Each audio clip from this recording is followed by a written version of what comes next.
Halo guys, kamu masih bareng teman Kepo dalam membongkar penyesatan yang dilakukan oleh Saiful Karim. Sekarang kita masuk part 3 nih. Oke, lanjut. Lama-lama kalau dibiarin, Islam akan jadi agama yang jauh berbeda dari ajaran aslinya sendiri. Bahkan bisa memecah belah umat Islam itu sendiri.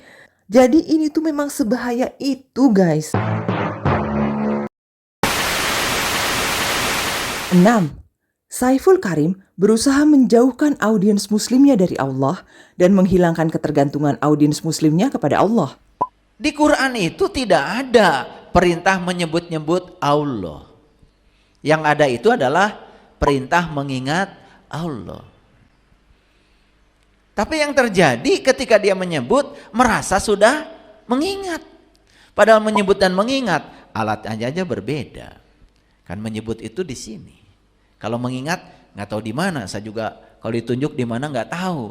Tapi yang jelas, saya cuma bisa mengingat sesuatu yang pernah saya saksikan. Betul nggak? Saya hanya bisa mengingat sesuatu yang saya tahu. Kesimpulan 1. Makna implisit dari pernyataan Saiful Karim yang bilang bahwa Di Quran nggak ada perintah untuk menyebut-nyebut Allah. ini maknanya adalah karena di Quran nggak ada perintah untuk menyebut Allah atau berzikir, berarti ngapain menyebut Allah atau berzikir? Kedua, walaupun di Quran ada perintah untuk mengingat Allah, tapi Saiful Karim bilang kan dia hanya bisa mengingat sesuatu yang pernah dia saksikan dan diketahui. Jadi Allah kan goib, nggak bisa disaksikan dong. Berarti Allah nggak bisa diingat dong. Di sini ada 3 hal yang berusaha ditanamkan Saiful Karim kepada audiens muslimnya. Pertama, menurut Saiful Karim, di Quran itu nggak ada perintah untuk menyebut-nyebut Allah, yang ada perintah mengingat Allah. Yang kedua, menurut Saiful Karim, menyebut-nyebut itu berbeda dengan mengingat. Dan dari penjelasannya, kita bisa lihat kalau dia seolah-olah berusaha meyakinkan kalau menyebut itu nggak ada hubungannya dengan mengingat. Yang ketiga, menurut Saiful Karim, dia hanya bisa mengingat sesuatu yang pernah dia saksikan dan ketahui. Apa benar semua itu? Ayo, kita bahas satu-satu. Dalam Islam, kegiatan menyebut Allah itu disebut dengan berzikir. Ternyata ada kok perintahnya untuk menyebut Allah atau berzikir kepada Allah. Yaitu di Quran surat Al-Ahzab, surat ke-33, ayat 35 dan 41. Di ayat 35 ini, ayatnya lumayan panjang ya. Tapi aku langsung ke intinya aja nih. Ini merupakan sambungan ayat ya. Di kalimat terakhir dari ayat ini berbunyi, laki-laki dan perempuan yang banyak menyebut nama Allah, untuk mereka Allah telah menyiapkan ampunan dan pahala yang besar. Dan di ayat 41, wahai orang-orang yang beriman, ingatlah Allah dengan berzikir sebanyak-banyaknya. Jadi jelas, klaim si Mang Epul ini yang bilang kalau di Quran gak ada perintah untuk menyebut-nyebut Allah itu gak benar. Karena perintah untuk menyebut-nyebut Allah ataupun mengingat Allah, dua-duanya ada di Quran. Di dalam Al-Quran Allah mengingatkan dalam surah Al-Baqarah ayat 152 yang bunyinya a'udzubillahi minasyaitonirrajim fadhkuruni adzkurkum washkuruli wala takfurun. Selalulah ingat kepadaku, kata Allah, niscaya aku pun akan ingat kepada kalian, dan bersyukurlah kepadaku dan jangan kamu mengingkari nikmatku. Bagaimana dengan Rabbul Alamin, Tuhan alam semesta yang mengingat kita? Allah mengatakan kalau kalian mengingat aku, atau ingatlah kepadaku, niscaya aku akan ingat kepada kalian. Kata sebagian ulama, Allah kalau mengingat hambanya, yang dimaksud dengan ayat ini adalah Allah akan memenuhi kebutuhannya, Allah akan mengampuni dosanya, Allah akan tinggikan derajatnya. Dan bersyukurlah kepadaku, dan syukur bagian daripada zikir. Karena zikir adalah maknanya sangat luas, masuk dalamnya semua amal yang selalu mengingat Allah, apakah mengerjakan perintah ataupun meninggalkan larangan. Dan salah satu substansialnya adalah berzikir dengan lisan. Bagaimana orang dalam hidupnya selalu ingat kepada Allah. Ingat kepada Allah bukan harus dengan duduk di masjid. Tapi akan hebat sekali jika qiyama wa qu'uda wa ala junubihim. Kalau ternyata dalam segala keadaan baring tidur bagian, maka diantaranya untuk ingat Allah, ikuti petunjuk Nabi, memperbanyak zikir-zikir disesuaikan dengan keadaannya. Waktu mau tidur bismika Allahumma ahya bangun. Setelah bangun alhamdulillah ahyana ba'dama amatana. Kalau makan baca bismillah. Kalau ini baca doa sebanyak-banyaknya, maka itu akan menjadikan kita semakin ingat kepada Allah. Perbanyaklah zikir kepada Allah Subhanahu wa taala, dan juga tidak kalah penting adalah menghadiri majelis semacam ini, karena di majelis semacam inilah kita diajak untuk selalu ingat kepada Allah Subhanahu wa taala. Yang kedua, yang diomongin si Mang Epul ini adalah katanya menyebut-nyebut itu berbeda dengan mengingat, dan dia berusaha meyakinkan audiensnya kalau menyebut gak ada hubungannya dengan mengingat. Dan ternyata ada benarnya loh yang dia bilang itu. Menyebut itu memang beda dengan mengingat, tapi menyebut berkaitan erat dengan mengingat. Nih, aku jelasin ya. Kalau menyebut atau melafalkan secara lisan itu adalah upaya untuk mengingat, karena proses melafalkan melibatkan beberapa sistem sekaligus yang memperkuat jejak memori, yaitu melibatkan satu, pemrosesan kognitif saat kita memilih kata di otak kita. Yang kedua, melibatkan sistem rangsangan pendengaran saat kita mendengar suara kita sendiri. Dan juga yang ketiga, melibatkan sistem motorik seperti gerakan mulut dan lidah saat kita melafalkan dan mengucapkannya. Makanya banyak dari kita yang mencoba mengingat sesuatu dengan mengucapkannya berkali-kali agar tidak lupa. Bahkan ada beberapa penelitian yang mendukung hal ini. Di antaranya, penelitian di jurnal Memory and Cognition, dikutip SciPost, menunjukkan bahwa membaca dengan dilafalkan dapat meningkatkan kemampuan mengingat dibandingkan membaca secara diam. Dan penelitian selanjutnya adalah tentang metode talking stick di TK Kartika 2117 Gorontalo yang diterbitkan oleh jurnal Murang Kalih, menemukan bahwa metode menghafal anak dengan melibatkan pengucapan atau pelafalan suara mampu meningkatkan kemampuan hafalan anak. Jadi, omongan si Mang Epul itu nggak sepenuhnya benar ya, karena walaupun menyebut itu beda dengan mengingat, tapi menyebut nama-nama Allah atau berzikir adalah upaya untuk mengingat Allah. Terus kenapa dong ya? Si Epul ini bilang menyebut Allah itu bukan cara mengingat Allah.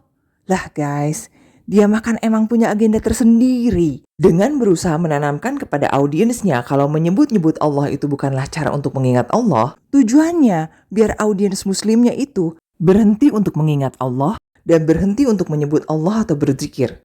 Dengan begitu, sedikit demi sedikit, dia telah sukses menjauhkan audiens muslimnya dari Allah. Dan sukses juga menghilangkan ketergantungan audiens muslimnya kepada Allah. Memang target utamanya adalah untuk menjauhkan muslim dari ajaran Islam kan? Makanya apa yang diperintahkan dalam Islam ke kanan, dia ke kiri. Kalau aturan Islam disuruh jalan lurus ke depan, dia putar balik ke belakang. Jadi orang ini benar-benar menyesatkan dengan menggunakan permainan kata-katanya sebagai senjata. Next yang dibilang Saiful Karim adalah, saya hanya bisa mengingat sesuatu yang saya pernah saksikan dan saya ketahui. Nah, apa benar kita cuma bisa mengingat sesuatu yang pernah kita saksikan dan kita ketahui? Dan ternyata enggak loh. Jadi, ingatan tentang sesuatu juga bisa terbentuk dari pembelajaran dan informasi yang kita dapat. Atau bahkan hanya berdasarkan bukti tertentu aja. Nah, ini namanya memori semantik. Contoh nih ya, kita punya handphone kan? Nah, memori semantiknya adalah dari berbagai informasi dan pengetahuan yang kita punya, kita mengetahui suatu fakta bahwa handphone dengan merek tertentu seperti yang kita miliki terdapat banyak jumlahnya di pasaran dan dijual secara bebas. Dan produk yang jumlahnya massal di pasaran pasti memiliki pabrik untuk memproduksinya dalam jumlah besar. Dan tidak mungkin dijual dan diproduksi oleh satu orang aja. Karena untuk memproduksi HP dalam jumlah banyak diperlukan modal yang besar, pegawai yang banyak, dan lokasi pembuatan yang luas, serta perizinan yang rumit. Makanya nggak mungkin dibikin sama satu orang aja semuanya. Nah, itu memori semantiknya. Selain memori semantik, mengingat juga dapat dipengaruhi oleh konsep kausalitas. Contohnya gini nih, apakah kamu tahu siapa yang bikin handphone? Di mana bikinnya? Enggak kan? Yang kamu yakin adalah pasti ada pabriknya yang bikin handphone kamu, iya kan? Nah, tapi yang punya pabriknya siapa? Lokasinya di mana, pegawainya siapa aja, bahkan detil apa aja yang dipakai buat bikin handphone kita, mungkin sebagian besar kita nggak tahu. Kita hanya yakin pabriknya ada, karena hasilnya ada, yaitu handphone. Nah, ini yang dinamakan konsep kausalitas atau sebab akibat. Di mana handphone sebagai akibat nggak mungkin ada tanpa pabrik yang sebagai penyebab. Kalau kita kaitkan dengan Allah, Allah itu goib. Kita nggak pernah tuh lihat Allah. Kita nggak tahu wujudnya seperti apa. Tapi kita punya keyakinan bahwa Allah itu ada dari memori semantik yang kita punya, yaitu dengan melihat keteraturan sistem alami yang ada di alam semesta. Keindahan alam dan berbagai makhluk hidup yang dia ciptakan membuat kita yakin akan keberadaannya. Karena sistem alami yang terjadi di dunia ini terlalu sempurna. kalau terjadi hanya secara acak dan kebetulan. Sedangkan saat kita melihat berbagai keindahan alam ini sebagai hasil ciptaan, kita meyakini bahwa semuanya pasti memiliki pencipta yang merancang dengan begitu sempurna. Nah, ini adalah konsep kausalitas. Jadi, yang dibilang sebelumnya sama si Mang Epul ini bahwa dia hanya bisa mengingat sesuatu yang pernah dia saksikan dan dia ketahui, sama sekali tidak benar. Kalau kamu perhatiin ya guys, si Mang Epul ini sering kali menjelaskan sesuatu berdasarkan pandangan dia, menurut dia, berlandaskan perspektif dia. Nah, kayak yang barusan dia bilang nih. Tapi yang jelas, saya cuma bisa mengingat sesuatu yang pernah saya saksikan. Betul nggak? Saya hanya bisa mengingat sesuatu yang saya tahu. Kenapa dia nggak bilang, kita hanya bisa mengingat sesuatu yang pernah kita saksikan dan kita ketahui? Kenapa nggak pakai kita? Kamu tahu nggak kenapa? Karena emang dia tahu semua yang dia omongin itu nggak benar guys. Jadi kalau umpamanya ada orang kayak aku nih yang mengkonfrontir pernyataan dia, terus aku bilang nih, Enggak kok Pak, enggak gitu. terus aku kasih alasan logisnya, dia bisa bilang, lah itu kan menurut saya, pandangan saya, perspektif saya. Jadi kalau orang lain gak setuju, ya itu terserah. Dia bisa bilang gitu guys. Jadi dia gak bisa disalahin guys. Itu dia kenapa makanya dia pakai menurut saya, berdasarkan perspektif saya, menurut pandangan saya. Gitu loh. Saya diundang syukuran hamil. Nih ulah murid-murid saya. Saya tanya, kenapa kamu hamil? Oh, karena Allah sudah percaya. Kalau saya sudah dewasa, cek saha. Kayak Ira Allah ngomong gitu ke mana? Bohong tecing kacidat teuing. Allah cenah percaya sama saya karena saya sudah dewasa. Iraha Allah ngomong gitu ke mana? Betul nggak? Iya. Kan kamu hamil gara-gara kamu tidur. Bagaimana dengan pasangan suami istri yang telah menikah puluhan tahun tapi masih belum dikaruniai anak? Paham? Iya, makanya ngomong itu harus jelas. Kalian lihat guys, gimana Saiful Karim berusaha meyakinkan audiensnya kalau meyakini segala sesuatu itu terjadi karena kehendak Allah itu salah. Dia berusaha meyakinkan audiensnya kalau sesuatu terjadi hanya karena murni upaya kita, bukan kehendak Allah. Di sini, dia lagi ngomongin tentang hamil atau mendapatkan keturunan ya. Dia bilang seseorang bisa hamil karena dia tidur. Padahal berapa banyak coba di luar sana pasangan yang udah menikah bertahun-tahun tapi belum juga punya keturunan. Nah itu gimana coba? Bukannya mereka juga pastinya udah tidur sama pasangannya, tapi kenapa belum juga hamil? Apa benar tidak ada campur tangan Allah dalam kehidupan kita ini? Berikut ini adalah pengalaman hidup dari seorang pengusaha hotel dan restoran dari Surabaya, yaitu Siti Aisyah yang lebih dikenal sebagai Bunda Aisyah yang sempat viral karena keberaniannya melakukan sedekah hingga miliaran rupiah. Itu mau beli Alphard bisa tuh. Saya langsung ingat, oh ada ya doa yang belum terkabul. Waktu itu anak saya nomor 3 belum diberi keturunan kok Mas. Terus saya sudah bilang, ya sudah Allah, ini udah di showroom nih. Tapi saya batal ya Allah. Walaupun hati saya sangat jatuh cinta. Tapi tolong doa ini dikabulkan. Saya tukar. Walaupun anak saya sudah dijudge tidak bisa punya anak oleh dokter. Saya bilang di atas dokter ada Allah. Ayo kita telepon Allah. Lu mama tahu teleponnya Allah. Tahu dong. 2. Ustaz, 2 rakaat, 2 tetes air mata, jam 2. Nah, tuh resep nih, dengerin. Ya, 2. Akhirnya hasil lab itu mental. Dia sekarang udah punya anak 2. Allah. Dan Nggak ada Alphard yang tetap mustahil. ada di garasi saya. Jadi Alphardnya dapat, anaknya dapat. Berikutnya, kita juga bisa belajar dari pengalaman hidup seorang atlet MMA bernama Badikan yang sempat divonis dokter tidak bisa punya anak. You were told you couldn't have children. Yeah, I was told, but it just led me to go astray for a while. And then somebody mentioned, I'll take you to a place, it's called Mecca. And inshallah ta'ala, there's a miracle that happens there. And subhanallah, after not 1 or twice, I went 3 times that year. Yeah. Following year, the doctors would say, it's not happening, it's not happening. Yeah. And I come back, I remember in the December that year, I was in Medina Sharif, and I raised my hands up and I said, Ya Allah, if you ever give me 1 child or 1 son, I want to raise him to a warrior. I will call him Yahya. I come back February, mashallah, my missus said, I've got good news, glad tidings. You're having twins. Subhanallah. So Allah don't give me one, but you give me two. Yeah. They're so beautiful kids. Inshallah ta'ala. Apa kalian lihat? Justru fakta real di lapangannya, Allah adalah kekuatan penting bagi orang-orang beriman. Dan doa mereka kepada Allah adalah senjata ampuh bagi orang-orang yang beriman. Jadi jelas, Allah bukan hanya punya andil dalam kehidupan kita sehari-hari. Bahkan segala sesuatu yang terjadi dalam kehidupan kita ini dikendalikan oleh satu-satunya yang maha pengatur, yaitu Allah. Semesta ini tidak akan pernah terjadi kecuali dengan izin Allah. Tangan kita tidak akan pernah bisa, tangan saya tidak akan pernah bisa mengangkat tisu ini, memindahkannya atau mengambil sesuatu kecuali dengan izin Allah. Mata kita tidak akan melihat kecuali dengan izin Allah. Telinga tidak akan mungkin mendengar kecuali dengan izin Allah. Ya, kaki melangkah juga begitu, dan seluruh organ tubuh kita. Bahkan interaksi dengan sekitar kita, oksigen yang kita hirup, cahaya yang kita tangkap oleh mata kita, adanya interaksi dengan manusia yang berkhidmat dengan kita, misal suami, istri, anak, ya, orang-orang yang melayani kita, itu tidak akan pernah terjadi kecuali dengan izin Allah Subhanahu wa taala. Kita pernah bahas di dalam bab pasal pembantu, salah satu hadis adalah sabda Nabi SAW tentang para pembantu ini, berbuat baiklah dengan mereka karena sungguhnya mereka adalah orang-orang yang Allah tundukkan untuk melayani kalian.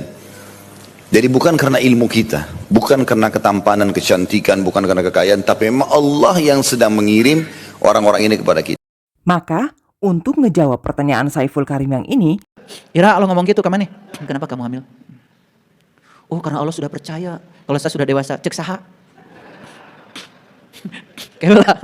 Ira, Allah ngomong gitu kemana? sebenarnya Allah udah ngomong sama kita untuk ngejawab pertanyaan Saiful Karim itu di surat As-Sajdah ayat 5 dan Al-An'am ayat 59. Ayo, kita dengerin bareng-bareng jawaban Allah atas omongan si Mang Epul ini. يدبر الأمر من السماء إلى الأرض ثم يعرج إليه في يوم كان مقداره 1000 سنة مما تعدون. Dia mengatur urusan dari langit ke bumi, kemudian urusan itu naik kepadanya dalam satu hari yang kadar lamanya adalah 1000 tahun menurut perhitunganmu. Nah, ayat ini jelas menerangkan tentang kekuasaan mutlak Allah dalam mengurus alam semesta ini, mulai dari langit sampai ke bumi dan semua urusan yang ada di dalamnya. Nah, sekarang kita lihat jawaban Allah dari surat Al-An'am ayat 59. وعنده مفاتح الغيب لا يعلمها إلا هو ويعلم ما في البر والبحر وما تسقط من ورقة إلا يعلمها ولا حبة في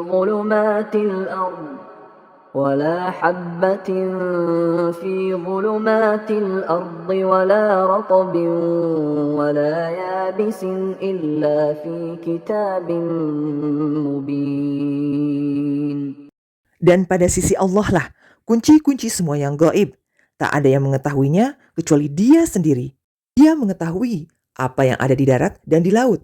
Tidak ada sehelai daun pun yang gugur yang tidak diketahuinya. Tidak ada sebutir biji pun dalam kegelapan bumi dan tidak pula sesuatu yang basah atau yang kering, melainkan tertulis dalam kitab yang nyata, Lauh Mahfuz. Kalau dalam surat As-Sajdah ayat 5 tadi, Allah ngejelasin bahwa Dialah yang maha mengatur semua urusan yang ada di langit sampai di bumi. Nah, di sini, di surat Al-An'am ayat 59, Allah ngejelasin tentang kemahaluasan pengetahuan Allah, termasuk di dalamnya tentang hal-hal yang gaib mengenai makhluk-makhluknya. Juga semua hal yang ada di luasnya daratan dan di kedalaman lautan. Nyampe sehelai daun yang jatuh aja Allah tahu. Jadi jelas, di dua ayat ini Allah ngejelasin kalau Dialah yang maha mengurus dan mengetahui segala urusannya yang ada di semesta alam yang Dia ciptakan ini. Tapi omongan si Mang Epul justru menggiring audiensnya untuk meyakini bahwa Allah tidak ada andilnya dalam urusan dunia ini. Manusia boleh berencana, tetapi titik-titik yang menentukan. Isi coba titik-titiknya apa? Allah, dasar robot. Saldo. Iya, kalian nggak sadar-sadar aja, betul nggak? Iya. "Ayah guru, saya mau ikut umroh." Begitu saldonya nggak ada, jadi nggak umroh?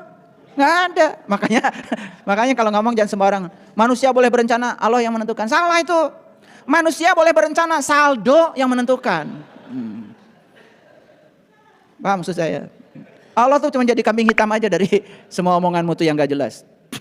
Makanya ngomong tuh yang jelas. Ya. Kenali nih, bule ini adalah mu'alaf dari Italia yang juga memiliki channel YouTube bernama Lorenzo Hamza. Dan di salah satu video YouTube-nya, dia menjelaskan hebatnya kekuatan doa yang bikin dia bisa pergi umroh di waktu seperti yang dia inginkan, padahal dia nggak punya duit. There's nobody else in this world that commands, that is in control except Allah Azza wa Jal. I shouldn't be here. I shouldn't be in this masjid right now. When Allah Azza wa Jal invites you, then subhanAllah, there's nothing that can block you from actually accepting that invitation. I shouldn't be here financially. That's what I'm trying to say, right? It was this dua that I had seen from a video of Sheikh Bilal Assad. May Allah bless him, of course. I decided to make a dua while in the car. And the dua, alhamdulillah, as I said, I mentioned it now. And I asked Allah Azza wa Jal to grant me Umrah in November. After 2 months go by, and you guys may know him, Dr. Shadi Al-Amsari, may Allah Azza wa Jal bless him. He randomly texts me on the first few days of September. He sends me a message and he says, look, we're going for Umrah in November and we want you to come as well. So I started to explain that, I'd love to be able to join, but, I don't have the finances, I don't have the money. So unfortunately, I probably may not be able to join you guys this November. A few days later, Dr. Shadi just texts me again and he's like, look, we've got your scholarship. We're going to pay for everything. And, subhanAllah, when he sent that message, I remembered that dua. And I was like, what? What? Is this actually happening to me right now? I've managed to get to Medina, alhamdulillah, the city of the Prophet sallallahu alaihi wasallam, in November, without any money whatsoever. Financially, I should not be here. I could not afford my plane ticket. I could not afford, the train ticket from Medina to Mecca. There's no way I could afford it. No way. But somehow when Allah Azza wa Jalla invites you for Umrah, when he invites you to the blessed city of the Prophet sallallahu alaihi wasallam, there's nothing that can stop him, Azza wa Jalla. Lihat sendiri kan, betapa jauh ajaran Saiful Karim itu dari ajaran Islam. Bahkan, Saiful Karim justru berusaha menjerumuskan umat muslim untuk keluar dari ajaran Islam. Minta mobil sama Allah. Mobil itu adanya di Toyota, di Honda, Nissan. Kata Allah, ya Allah, saya pengen mobil. Uing matenyeun mobil, Allah. Mobil itu di dealer. Sok kumaha carana maneh bisa minahkeun mobil tadi dealer ka imah maneh. Kitu wungkul Allah mah. Ya Allah, kieu-kieu teuing atuh. Artos teu gaduh. Ya. Paparin artos tuh Allah. Kalau teu salah alamat maneh teh. Minta duit ke kami. Duit mah buatan peruri, urang teu yang duit cek Allah. Dari berbagai omongannya tadi, kita bisa lihat Saiful Karim berusaha menggiring audiens muslimnya untuk enggak lagi berdoa kepada Allah dan tidak lagi menggantungkan diri kepada Allah. Karena Saiful Karim sedikit demi sedikit berupaya untuk mengeluarkan muslim dari ajaran Islam. Dan selama seorang muslim itu masih berdoa kepada Allah, bergantung kepada Allah, selalu menyebut Allah dan berzikir, dan selalu berusaha mengingat Allah, akan sangat sulit mengeluarkan muslim dari ajaran Islam. Maka inilah yang dia lakukan. Mengikis sedikit demi sedikit kedekatan dan ketergantungan muslim kepada Allah, agar sedikit demi sedikit menjauh dari Allah, sehingga lebih mudah untuk mengeluarkan seorang muslim dari ajaran Islam. Kalau Saiful Karim ngomong langsung sama audiens muslimnya, supaya mereka berhenti berdoa kepada Allah, berhenti bergantung kepada Allah, berhenti meyakini kalau segala sesuatu itu terjadi karena kehendak Allah, itu terlalu kelihatan cuy. Terlalu kelihatan kalau dia itu lagi ngajarin ajaran yang menyimpang dari Islam. Makanya dia pakai cara dengan mendiskreditkan ajaran agama Islam. Kayak berdoa kepada Allah dan bergantung kepada Allah dengan menjadikannya bahan olok-olok untuk menggiring opini audiens muslimnya agar meyakini bahwa kegiatan-kegiatan itu adalah hal-hal yang salah. Harapannya agar audiens muslimnya itu berhenti untuk berdoa kepada Allah dan berhenti untuk meyakini bahwa segala sesuatu itu terjadi karena kehendak Allah.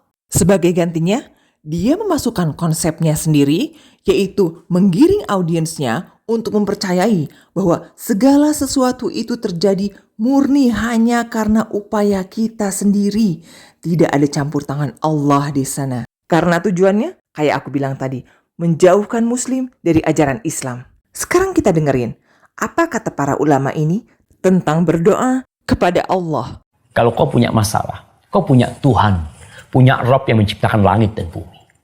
Allahu Akbar, dia maha besar. Dia tuh kalau mau menyelesaikan masalahmu, dia tinggal ngomong kun, selesai. Tapi kitanya nggak mau kembali kepada Allah. Kita lebih bersandar kepada diri kita, pada kemampuan kita, kepada akal kita. Yang tatkala akal kita tidak mampu menerima, hati kita tidak mampu menguasai diri atau menyelesaikan masalah itu, kemudian kita loncat untuk bunuh diri. Kau lupa kau diciptakan untuk satu tujuan, mengabdi kepada Allah. Allah itu sangat sayang dengan kita, teman-teman. Jangan bersangka buruk dengan Allah. Antum kalau sampaikan hajat apapun, Allah dengar. Allah itu lebih dekat daripada urat leher kita sendiri. Itu dalam firman Allah berfirman seperti itu. Dan para sahabat saking fahamnya poin ini, sampai-sampai kalau sendal mereka putus, dalam banyak riwayat mereka angkat tangan ke langit sambil mengatakan, ya Allah, sendal saya putus, gantikanlah. Sendal minta sama Allah. Kita kadang-kadang berpikir nanti kalau penyakit kronis baru minta sama Allah. Tidak, teman-teman sekalian. Kita kalau mau pakai baju ada doanya, lepas baju ada doanya, mau tidur ada doanya, hal kecil pun minta kepada Allah. Allah kalau kita minta tidak akan melemparkan obat dari langit kalau minta sembuh. Tapi Allah mudahkan kita ketemu sama dokter yang cocok, obat yang cocok, sembuh. وَقَالَ رَبُّكُمُ ادْعُونِي أَسْتَجِبْ لَكُمْ إِنَّ الَّذِينَ يَسْتَكْبِرُونَ عَنْ عِبَادَتِي سَيَدْخُلُونَ جَهَنَّمَ دَاخِرِينَ. 7. Setiap orang mendapatkan jatah rezeki, umur, dan kesehatan yang sama. Jadi guys, ini juga adalah salah satu bukti bahwa Saiful Karim itu sebenarnya tidak mengajarkan ajaran Islam. Karena dalam ceramahnya, dia seringkali menyalahkan ajaran Islam. Kemudian menawarkan konsep ajarannya sendiri sebagai konsep yang benar. Padahal konsep yang dia tawarkan itu bukanlah konsep ajaran Islam. Bahkan seringkali konsepnya itu tidak masuk akal. Saya sepakat Allah yang menentukan rezeki. Tapi bagaimana cara Allah menentukan rezeki? Ini yang tidak pernah dibicarakan. Ternyata caranya begini. Allah itu menyediakan rezeki yang sama buat semua orang. Maha adil? Maha adil. Dan setiap orang diberi waktu yang sama 24 jam. Gimana dengan bayi yang baru lahir dan meninggal sebelum 24 jam? Maha adil? Maha adil. Setiap orang diberi tangan yang sama 2. Gimana dengan orang yang terlahir tanpa tangan? Adil? Adil. Setiap orang diberi alat yang namanya pikiran. Semua dikasih? Sama. Terus gimana dengan orang yang terlahir memiliki masalah dengan cara berpikirnya? Semua orang dikasih kaki 2. Sama? Kan ada juga orang-orang yang terlahir tanpa kaki atau kakinya nggak sempurna. Sama. Loh, kok rezekinya beda? Yang membedakan bukan Allah. Yang membedakan kita. Cara kita mengambil rezeki dari Allah beda. Ada yang mengambil rezekinya dengan otot. Ada yang mengambil rezekinya dengan otak. Ada yang mengambil rezekinya melampaui otot dan otak. Ya jelas beda. Jadi disitulah Allah menentukan rezeki. Tergantung pada caramu sendiri. Makanya Allah bilang, aku bergantung sangkaan kamu. Masuk sekarang, masuk. Ya. Jadi cara menentukannya bukan ini 1M, ini 2M. Bukan. Cara menentukannya itu, Allah menyediakan rezeki yang sama buat semua orang, bahwa dia berbeda rezekinya. Karena cara mengambilnya berbeda. Sebelum kita mulai bahas, kita dengar dulu semua konsep Saiful Karim ini ya guys. Saya sudah menitipkan aset terbesar pada kamu, dirimu. Saya sudah memberikan sumber daya terbesar padamu, akalmu, otakmu, penglihatanmu, pendengaranmu, dan waktu yang sama buat semua orang. Itu sumber daya yang luar biasa. Kalau kamu tidak punya duit, bukan takdir. Itu salah belajar agama. Terus ditulis di Lauh Mahfud. Cek saha. Mau punya Allah gitu. Si A rezekinya 1 miliar, si B 2 miliar. Saya mah dari kecil juga embung punya Allah gitu. Saya pengen punya Allah yang sama dan adil. Memberikan kesempatan yang sama buat semua orang. Sama bahagianya, sama rezekinya. Gitu. Dan Allah sudah membuka ruang yang sama buat kita. Hati-hati tuh. Kalian bilang, kunaon mana teu boga duit? Takdir. Terus diserat di Lauh Mahfud senda abdi mah bagian teu boga duit. Hanya Allah gitu. Menurut si Mang Epul, semua manusia dikasih jatah rezeki yang sama. Dikasih anggota tubuh juga dengan kelengkapan yang sama. Urusan rezeki adalah gimana cara dia berusahanya. Pakai otot, pakai otak, atau melampaui otot dan otak. Itu kan katanya. Nah, di sini ada dua doktrin yang berusaha ditanamkan Saiful Karim kepada audiensnya. Pertama, setiap manusia mendapatkan jatah rezeki, kondisi fisik, dan kemampuan yang sama. Dua, perbedaan rezeki itu terletak dari bagaimana cara mencarinya. Oke, sekarang kita lihat dua sosok ini. Di kiri adalah Saiful Karim, orang yang dari tadi kita bahas. Dengan anggota tubuh yang komplit, umurnya pun udah lebih dari setengah abad. Dan aku yakin dia udah berusaha maksimal dalam mencari rezeki di hidupnya. Mulai dari sekolah sampai S2, terus jadi dosen, bikin buku, ceramah sana-sini, mencoba eksis di berbagai media sosial. Dan titik yang kita lihat sekarang ini adalah titik pencapaian dia selama puluhan tahun. Inilah dia hasilnya. Sosok kita berikutnya adalah anak muda bernama Ghanim Al-Muftah. Usianya 23 tahun dari Doha, Qatar. Terlahir dengan kondisi fisik langka, yaitu caudal regression syndrome, yang membuat dia tidak memiliki tubuh bagian bawah. Kalau dibandingin sama Saiful Karim yang komplit anggota tubuhnya, Ghanim ini punya kekurangan yang jauh banget. Ini aja udah jelas bahwa Allah tidak kasih kondisi yang sama bagi setiap orang. Tapi tahukah kamu, Allah menakdirkan Ghanim ini lahir dari keluarga yang kaya raya. Sehingga di usianya yang 15 tahun, Ghanim menjadi pengusaha termuda di Qatar dengan mendirikan bisnis es krim, yaitu Galrisa Ice Cream, yang sekarang punya 6 cabang dan 60 karyawan. Satu-satunya kesamaan antara Saiful Karim dan Ghanim ini adalah mereka sama-sama berusaha eksis di media sosial. Terus, apakah rezekinya Saiful Karim dan Ghanim ini sama? Dan ternyata, enggak guys. Dengan privilege kekayaan orang tuanya, digabungkan dengan eksistensinya di dunia sosial, Ghanim punya pencapaian jauh beda dengan Saiful Karim. Desember 2024, dia masuk daftar Forbes Middle East Digital Stars Under 30 oleh Instagram. Pada FIFA 2024, dia juga diangkat sebagai duta FIFA dan menjadi pembicara di KTT Masa Depan 2024 di New York. Dia juga sempat jadi duta acara Piala Dunia 2022 yang membuatnya tampil di upacara pembukaan Piala Dunia bersama Morgan Freeman. Dia juga berkesempatan bertemu dengan David Beckham. Dia juga pernah jadi pembicara di TED Talk. Bahkan dia juga sempat diangkat jadi pembicara termuda PBB dari 42 negara. Serta jadi duta di ajang World Athletics Championship 2015. Nah, kalian lihat kan? Dengan hanya ngelihat perbandingan Saiful Karim dan Ghanim Al-Muftah ini aja, udah membantah kedua doktrin yang coba ditanamkan Saiful Karim tentang konsep rezeki. Doktrin pertamanya adalah setiap manusia mendapatkan jatah rezeki, kondisi fisik, dan kemampuan yang sama. Nah, kita bandingin nih sekarang, si Mang Epul sama Ghanim. Apakah kondisi fisik mereka sama? Kan enggak. Apakah kemampuan mereka sama? Jelas enggak lah. Secara fisik yang bisa kita ukur dengan kasat mata, Ghanim ini punya keterbatasan. Dan dengan keterbatasan ini, Ghanim bisa dipastikan akan kesulitan melakukan berbagai hal aktivitas fisik yang mungkin bisa dilakuin Saiful Karim dengan mudah. Terus, apakah jatah rezeki mereka sama? Ya enggak lah, jauh. Ghanim ini emang terlahir dari keluarga yang kaya raya cuy. Nggak ngapa-ngapain juga, dia udah kaya aja. Biarpun Saiful Karim udah puluhan tahun kerja mati-matian, belum tentu dia bisa nyampe ke pencapaian yang udah dicapai Ghanim sekarang. Kayak diangkat jadi duta FIFA, punya pabrik ice cream, ketemu David Beckham, dan banyak lagi. Dan ini semua bisa dicapai Ghanim karena dia punya privilege orang tua yang kaya. Jadi jelas, doktrin pertama Saiful Karim yang bilang setiap manusia mendapatkan jatah rezeki, kondisi fisik, dan kemampuan yang sama itu nggak benar sama sekali. Nah, sekarang doktrin kedua si Mang Epul nih. Dia bilang perbedaan rezeki itu terletak dari bagaimana cara mencarinya. Ada yang cari rezeki pakai otot, pakai otak, ada yang melampaui otot dan otak. Gitu kan? Konsep ini mungkin bisa diterima untuk beberapa kondisi yang standar. Tapi nggak bisa diterima di beberapa anomali kasus. Kayak kalau kita bandingin antara Saiful Karim dan Ghanim Al-Muftah ini. Sedangkan konsep yang disebut benar itu adalah konsep yang bisa diterima untuk memahami semua kasus. Baik kasus yang biasa aja, standar, ataupun kasus anomali seperti ini. Nah, sekarang kita bandingin lagi nih, Saiful Karim sama Ghanim. Kalau ngelihat kelengkapan fisiknya, ya kalah jauh lah ya si Ghanim ini.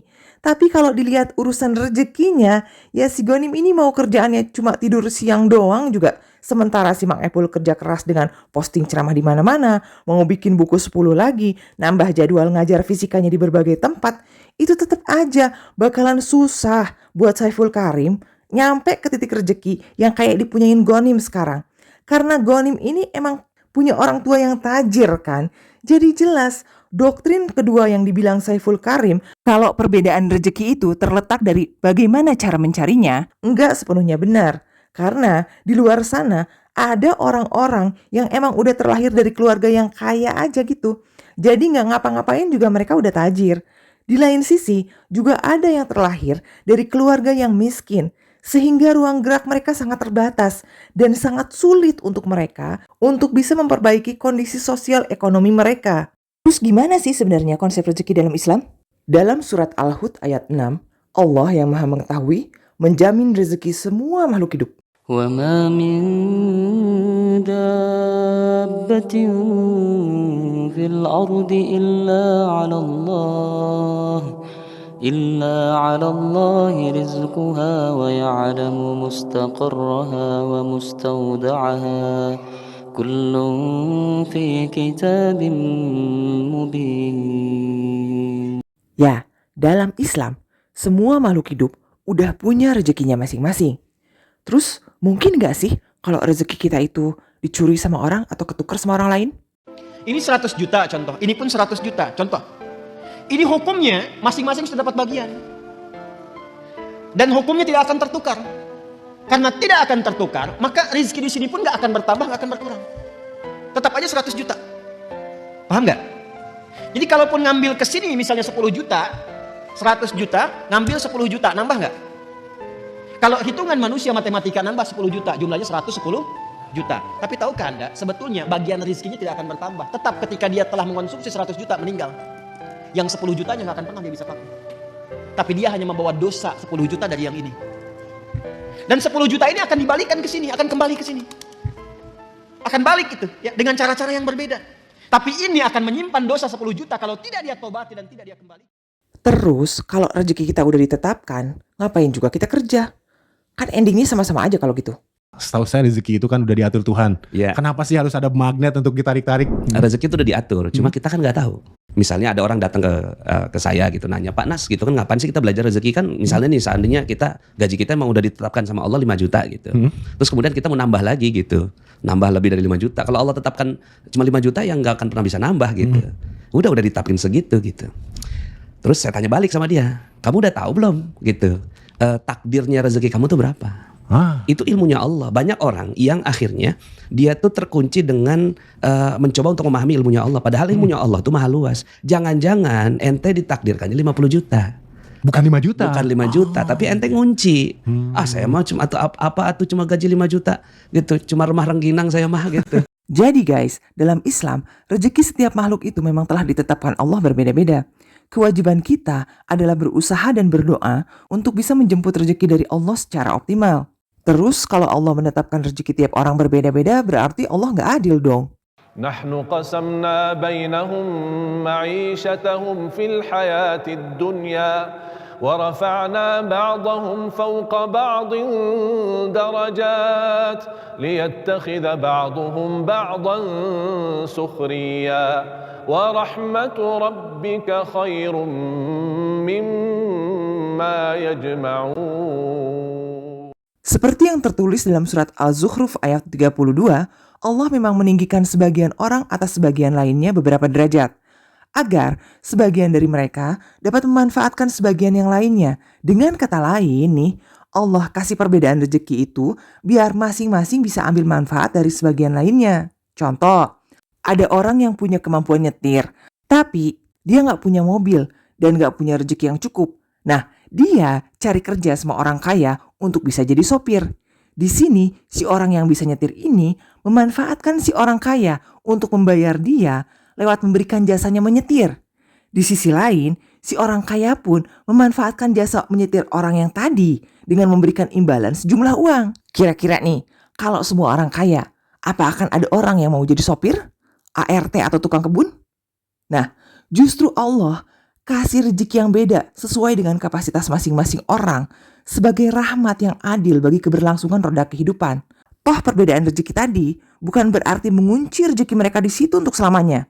Tiap-tiap orang tetap bisa berusaha dan berdoa sesuai kemampuan mereka masing-masing untuk mendapatkan rezeki yang lebih baik dari Allah. Nah, Sekarang kalian bisa bedain kan, gimana konsep rezeki dalam Islam itu beda jauh dengan konsep rezekinya Saiful Karim. Kalau kita pakai konsep rezekinya Saiful Karim nih, yang meyakini kalau setiap orang itu punya jatah rezeki yang sama, kita bakalan stres, depresi. Saat kita udah kerja mati-matian, ternyata hasil yang kita punya itu jauh di bawah orang lain. Dan ujung-ujungnya, kita bisa menghalalkan berbagai cara untuk bisa dapetin apa yang menurut kita pantas. Tapi, saat kita menyadari pengendali rezeki itu adalah Allah, kita bakalan tahu diri dan lebih siap untuk menerima realita apapun yang terjadi di hidup kita. Kalau kita udah kerja keras, ternyata rezeki kita masih di bawah teman-teman kita, ya nggak apa-apa. Kita bisa berusaha dan berdoa lagi besok. Mencoba usaha yang berbeda. Siapa tahu rezeki kita yang lebih, Allah udah siapin di jalan yang lain yang udah Allah sediakan untuk kita. Jadi, pikiran dan hati kita bisa tetap tenang dan fokus untuk mencari jalan-jalan rezeki yang diridhoi Allah, untuk bisa menjemput rezeki kita dari takdir yang lain. Karena rezeki hakikatnya luas, nggak cuma materi aja, tapi umur dan kesehatan juga rezeki. Punya keluarga dan teman-teman yang baik di sekitar kita juga itu merupakan rezeki loh. Dan konsepnya semua sama. Allah kasih berbeda-beda untuk tiap orang. Tugas kita hanya tinggal berusaha dan berdoa maksimal untuk bisa mendapatkan jatah optimal dari yang sudah Allah sediakan. Sekarang, kalau kita ngikutin konsepnya Saiful Karim, percaya kalau Allah itu kasih umur dan kondisi kesehatan yang sama bagi setiap orang, ini nggak masuk akal cuy. Karena di luar sana, ada bayi-bayi yang bahkan baru lahir udah meninggal. Ada orang yang udah menjaga kesehatan dan kebersihan maksimal, tapi tetap aja sakit. Konsep Saiful Karim ini nggak bisa menjawab itu semua. Umur ditentukan oleh Allah. Tergantung cara kita hidup. Hati selalu gembira, istirahatnya cukup, dietnya bagus, makan sesuai dengan golongan darah, makan pakai rumus 3J, jumlahnya tepat, jamnya tepat, jenisnya tepat, sesuai dengan kebutuhan. Gak mungkin sakit. Tapi kalau sudah begitu sakit, nah itu lain lagi. Lain lagi itu. Sudah ikhtiar kemudian sakit, itu lain lagi. Nah, kalian lihat sendiri, si Mang Epul sendiri juga gak bisa jawab. Kalau ada orang yang udah ngejaga kesehatan maksimal tapi tetap sakit, dia cuma bisa bilang, itu lain lagi, itu lain lagi. Dan gak ada penjelasan yang lebih lanjut tentang itu. Dan ini semua menunjukkan bahwa konsepnya Saiful Karim gak valid untuk dipakai memahami konsep rezeki. Baik rezekinya dalam bentuk materi, kesehatan, umur, dan lain-lain. 8. Saiful Karim menyamakan Allah dengan semesta dan meyakini bahwa tubuh manusia adalah kitab suci. Kemudian saya diberi jawaban oleh semesta karena hukumnya sederhana. Siapa yang mengalirkan pertanyaan, maka semesta akan mengalirkan jawaban. Karena pertanyaan itu seperti umpan. Kail yang dikasih umpan yang dilemparkan ke laut. Makanya semesta mengatakan, kalau kamu datang kepadaku sejengkal saja, aku akan menyambutmu sedepah. Kalau kamu berjalan aja, aku akan menyambut berlari. Jadi sudah terkabul tuh. Lah, bukannya itu hadis qudsi yang baru dia omongin? Kalimat itu berasal dari hadis qudsi yang diriwayatkan oleh Imam Bukhari nomor 6982. Dan Imam Muslim nomor 2675.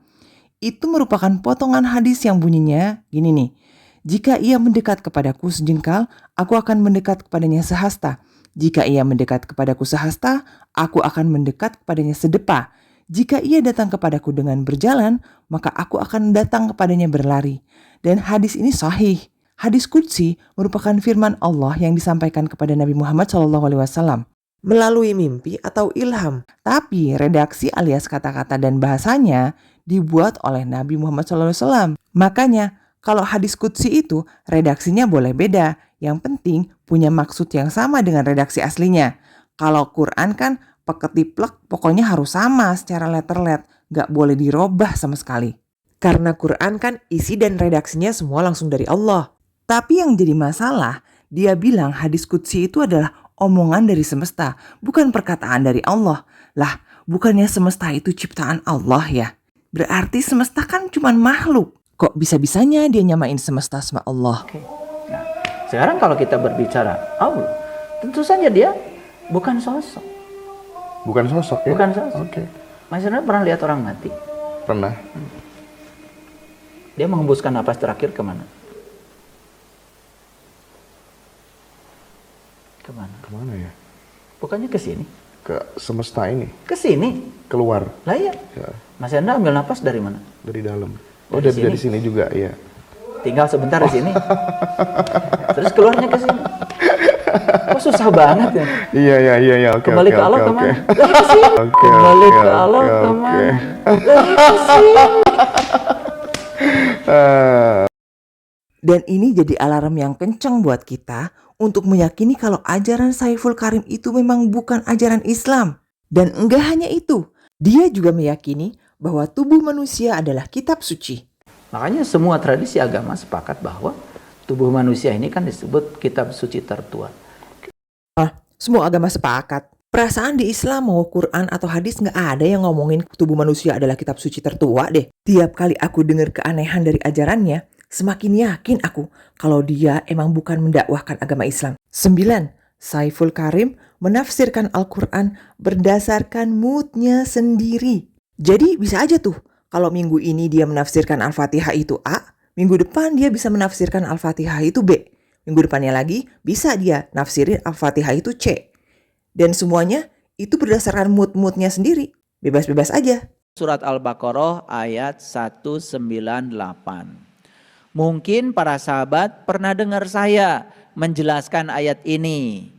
Tetapi di situasi yang berbeda. Di kesadaran saya yang berbeda. Oleh karena itu jangan kecil hati.